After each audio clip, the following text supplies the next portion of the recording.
The news coming out of Philadelphia today hits a little differently, because it is not just another offseason rumor or a name floating around the league. This one has real weight, real consequences, and real implications for where the Eagles are headed in the short and long term. As the team continues to navigate what is shaping up to be a pivotal offseason, one key member of the coaching staff is officially on his way out, and the destination makes it sting even more. Christian Parker, who served as the defensive backs coach and defensive pass game coordinator, is leaving Philadelphia to take on a new challenge as the defensive coordinator of the Dallas Cowboys. This move comes at an interesting time for both organizations. For Dallas, it represents a clear attempt to hit the reset button on a defense that was simply not good enough. Last season, the Cowboys struggled in almost every measurable area, from generating consistent pressure on quarterbacks to holding up in coverage on the back end. Blitzes often backfired, the unit looked disorganized, and opponents were able to move the ball far too easily, especially in high-leverage situations like the red zone. Even with attempts to patch holes along the defensive line, the overall product never felt cohesive, and it became clear that a change was necessary. From Dallas's perspective, bringing in Christian Parker is a bet on upside, development, and modern defensive thinking. He is widely viewed around the league as a rising star, someone whose impact goes far beyond his title. At just 34 years old, Parker represents the new generation of defensive coaches, blending detailed teaching with adaptability and an ability to connect with players. There is risk involved, of course, especially considering this will be his first time calling plays at the professional level. But it is a calculated risk for a team that knows it cannot afford another year of defensive regression. For Philadelphia, however, this is a significant loss, and there is no way around that. Over the past 2 seasons, the Eagles' defense has been among the best in the league, and the development of the secondary has been a massive part of that success. Young players did not just survive, they thrived, stepping into major roles immediately and performing at an elite level.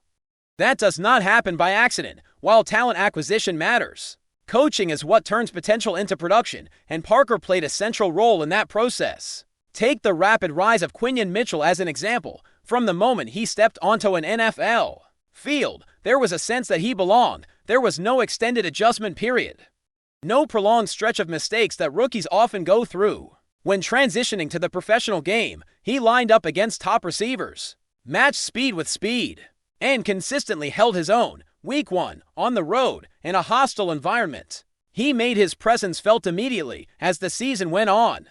Whether he was matched up against physical receivers or elite route runners, he continued to deliver, eventually elevating his play even further in his second year and earning first-team All-Pro recognition. The same can be said for Cooper DeJean, another young defensive back who flourished quickly within this system.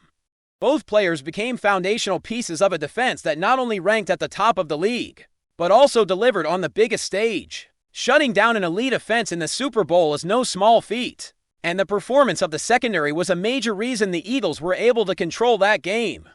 Development like that does not come from scheme alone, it comes from daily work, attention to detail, and a coaching staff that knows how to maximize strengths while minimizing weaknesses. Christian Parker earned immense respect inside the locker room for exactly that reason. Players consistently pointed to him as someone who was instrumental in their growth, someone who challenged them, prepared them, and put them in positions to succeed. When young players publicly credit a coach for their success, that speaks volumes.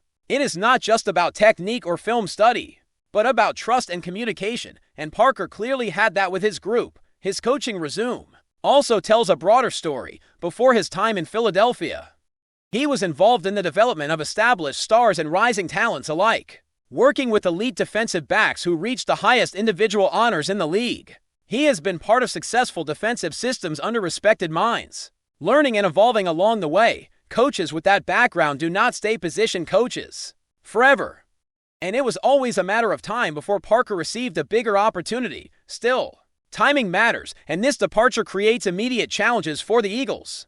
Losing a defensive backs coach is one thing, but losing someone who also coordinated the defensive pass game adds another layer of complexity. Suddenly, Philadelphia is not just replacing a single role, but reshaping a portion of the defensive staff that has been critical to recent success. That comes on top of other coaching questions the team is already dealing with this offseason. making continuity harder to maintain. The reality is that this defense benefited from stability, especially for young players. Consistent messaging, consistent teaching, and consistent expectations helped accelerate development. Now, the organization must find a way to preserve that standard while introducing new voices and potentially new ideas. That is not impossible, but it does require careful decision-making. There are internal and external options being discussed, and the Eagles have shown in the past that they are willing to promote from within when they believe in a coach's ability to maintain culture and continuity. At the same time, outside candidates bring fresh perspectives and different experiences that can also add value.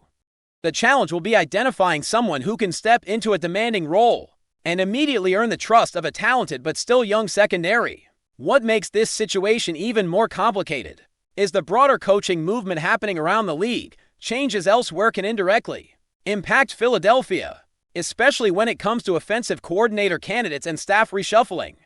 When head coaching jobs open up or are filled, they create ripple effects, pulling coordinators and assistants into new roles and shrinking the available pool of candidates. That dynamic is already in play, and it could make the Eagles' search more competitive. This is why the loss of Christian Parker feels heavier than a typical offseason departure. It is not just about replacing a coach, but about maintaining momentum. The Eagles have built something strong defensively, particularly in the secondary, and keeping that unit at an elite level will require smart hires and clear vision. The margin for error is smaller when expectations are high, and Philadelphia is firmly in a championship window. At the same time, there is no denying that Parker earned this opportunity. His rise through the coaching ranks has been steady and well-deserved, and his move to Dallas reflects how highly he is regarded around the league. For the Cowboys, this is a chance to reshape an underperforming defense with a coach known for player development and attention to detail. For the Eagles, it is a reminder that success often comes with a cost, especially when your staff becomes a pipeline for the rest of the league. With Christian Parker officially moving on, the focus inside the Eagles organization now shifts to damage control and future planning. This is where front offices and head coaches are truly tested, because losing a respected assistant is not just about filling a vacancy. It is about protecting the ecosystem that allowed the defense to thrive in the first place. Philadelphia has invested heavily in young defensive talent, particularly in the secondary, and that investment paid off immediately. The challenge now is ensuring that progress does not stall or regress under new leadership.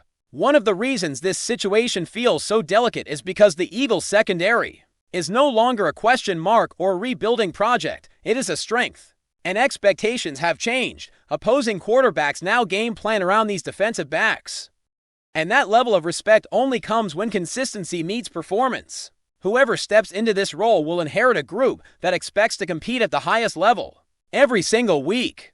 That can be both a blessing and a burden, especially for a coach stepping into big shoes.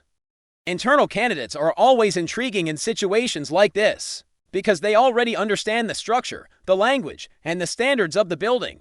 Continuity can be a powerful tool, particularly for young players who are still refining their game. The Eagles have shown in recent years that they are not afraid to trust coaches they believe in, even if those coaches are not household names yet. When a staff member has already earned respect behind the scenes, that transition can be smoother than people realize from the outside. At the same time, there is undeniable appeal in exploring external options. Fresh perspectives can introduce new wrinkles, new teaching methods, and new solutions to problems that inevitably rise over the course of a long season.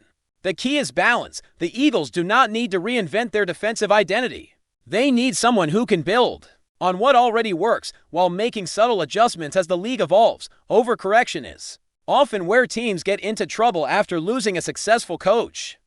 What complicates matters further is that this offseason is already loaded with important decisions. On the offensive side of the ball, staff turnover has a domino effect, and when multiple roles are being evaluated at the same time, prioritization becomes critical. The Eagles are not operating in a vacuum. Other teams are competing for the same coaching talent, and high-profile openings elsewhere can quickly change the landscape. Around the league, coaching movement has been aggressive, and head coaching hires have created new coordinator vacancies that are extremely attractive. When a team offers the chance to work with an elite quarterback or a proven offensive system, it can pull candidates away from other opportunities. That reality directly affects Philadelphia, especially when it comes to the offensive coordinator search. Every hire made elsewhere narrows the field and raises the stakes. This is where organizational stability becomes an advantage. The Eagles have a clear vision, a strong roster, and recent success to sell. Coaches want to be part of winning environments, particularly ones that allow them to showcase their abilities on a big stage. Even with Parker's departure, Philadelphia remains an appealing destination for ambitious assistants looking to take the next step in their careers. Still, there is no ignoring the emotional side of this loss. Parker was more than just a technician. He was a mentor, someone who players leaned on during their transition to the professional game. That relationship aspect matters, especially in a league where confidence and preparation can make the difference between a good player and a great one. Replacing that presence is not as simple as matching a resume. The Eagles' front office will have to weigh experience against potential, familiarity against innovation. Do they want someone who has called plays before? Or are they comfortable grooming another rising coach with strong teaching credentials? Do they prioritize continuity above all else? Or are they willing to accept short-term adjustment for long-term growth? These are not easy questions, and there is no universally correct answer. Meanwhile, Dallas is celebrating what they believe is a major step forward. From their perspective, prying away a key piece from a division rival adds an extra layer of satisfaction. They are banking on Parker's ability to modernize their defense, clean up communication issues, and develop young talent that has underperformed. Whether or not that gamble pays off will take time. But the intent is clear. They want to change the trajectory of their defense, and they believe Parker can help do that. For Philadelphia, the response will define how this offseason is remembered. Championship-caliber teams are not judged solely by their talent, but by how they adapt to change. Coaching turnover is inevitable when success follows, and the best organizations anticipate it rather than react to it. The Eagles now have an opportunity to prove that their defensive excellence is sustainable, not dependent on one individual, no matter how influential he was. As training camp approaches and new faces begin to take shape on the coaching staff, the emphasis will remain on maintaining the standard that has already been set. The young defensive backs who flourished under Parker will be expected to lead, communicate, and uphold that culture themselves. In many ways, that is the ultimate test of development. When players internalize what they have been taught, the system lives on even after coaches move on. Before we continue, don't forget to subscribe to our channel and give this video a like. Your support helps us keep delivering the latest updates on our Philadelphia Eagles. And don't be shy, share your thoughts on the news in the comments below. In what could be the most shocking twist of the NFL season, whispers around the league suggest that the Philadelphia Eagles are preparing to make an unprecedented move, acquiring Cowboys quarterback Dak Prescott. While nothing has been confirmed, sources close to both organizations hint at serious discussions that could send shockwaves through the NFL. The idea of Prescott, the face of Dallas for years, suiting up for their fiercest rival is almost unthinkable. Yet insiders insist that negotiations have reached an advanced stage. Fans on social media are already divided, with Eagles supporters celebrating the potential blockbuster, while Cowboys fans are expressing outrage at the mere possibility. The deal, if it happens, would redefine the rivalry between Philadelphia and Dallas, a feud that has shaped the NFC East for decades. Analysts are speculating how the Eagles' offensive scheme would adapt to Prescott's playing style, known for his mobility and precision in the pocket. Some predict he could elevate the Eagles' attack to a level never seen before, while others caution that chemistry issues with the receiving corps could pose significant challenges. The rumor has ignited a frenzy in the NFL betting world, with sportsbooks adjusting lines and fans flooding podcasts with hot takes. Discussions about potential trade packages, draft picks, and salary cap maneuvering dominate the chatter, with many pointing out that the Eagles would need to make bold moves to fit Prescott under their financial structure. Meanwhile, Prescott himself has remained publicly silent, fueling speculation about his next career move. Social media has been ablaze with hashtags and memes, imagining scenarios of him throwing touchdowns against his former Cowboys teammates, or leading the Eagles to a deep playoff run. This kind of transfer, even as speculation, carries implications beyond the field. It could signal a shift in the balance of power in the NFC East, spark debates about loyalty and rivalry in professional sports, and redefine how superstar quarterbacks are valued in the modern NFL as the rumor mill churns. One thing is certain, if Dak Prescott in green and white becomes reality, the sports world will be talking about it for years to come, and no one will see the NFC East the same way again. That's it for this update. If you enjoyed the video and want to stay updated with exclusive news about our Philadelphia Eagles, be sure to subscribe to our channel and hit that like button. We can't wait to hear your thoughts in the comments. See you in the next video.